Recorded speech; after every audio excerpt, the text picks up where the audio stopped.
When we think about making a big career move, our minds usually jump to a new company, right? A fresh start, a different logo on your email signature. But what if your next big leap forward is actually just a few steps away, maybe even on a different floor?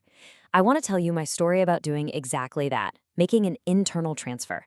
It was honestly a mix of totally exciting and kind of terrifying, but it ended up being one of the best things I ever did for my career, and I never even had to find a new parking spot. It really makes you think, doesn't it? We're sort of trained to believe that the grass is always greener somewhere else, that the next big thing has to be at a different company.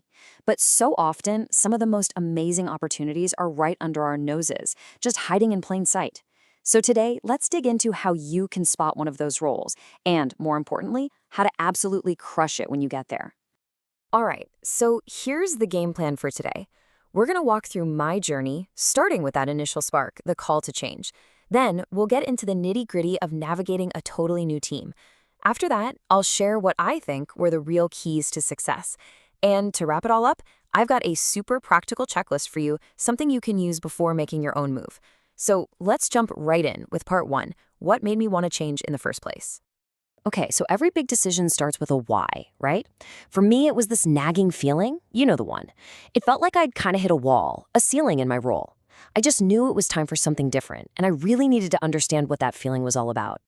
When I really broke it down, it was this stark contrast. On one hand, my old role, it was comfortable, maybe a little too comfortable. My skills were getting a bit stale, the tasks were pretty much the same day in and day out, and I couldn't really see where I was going next.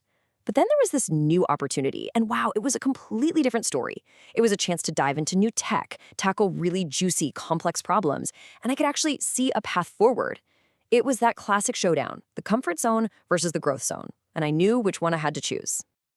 So getting the new role, that felt like crossing the finish line. But really, it was just the starting pistol.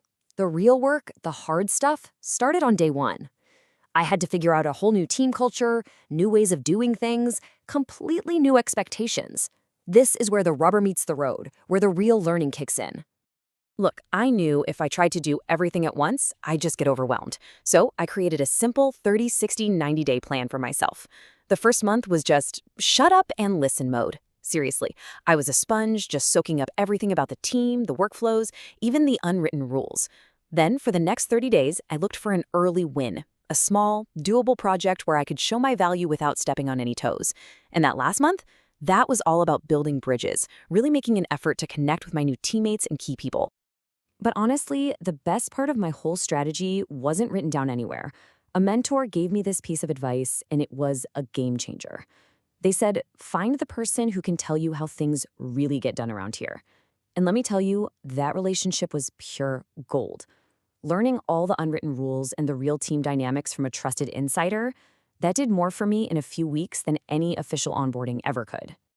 So, getting settled in was one challenge, but actually feeling like I was thriving, like I was truly being successful, that was a whole other level. And for me, it all boiled down to a couple of key mindset shifts and a few new habits that, honestly, changed everything. When I look back at the whole experience, if I had to pinpoint the one single thing, the number one change that made the biggest difference, it was this. It was completely redefining the word expert. I had to check my ego at the door. I was a go-to person in my old role, right? Here, I had to be a total beginner again, and embracing that mindset was absolutely crucial. Because I was a beginner, it made it okay to over-communicate, to ask a million clarifying questions. It pushed me to actively ask, hey, how am I doing? Instead of just hoping for the best. And because I was trying to learn, I was constantly trying to connect what I was doing to the team's bigger goals. I wasn't just taking off tasks, I was part of the mission. Okay, so hindsight is 2020, right? Knowing what I know now, I've put together a sort of pre-flight checklist. These are the exact questions I wish I'd had the wisdom to ask before I said yes. Think of this as your secret weapon to make sure your next internal move is the right one.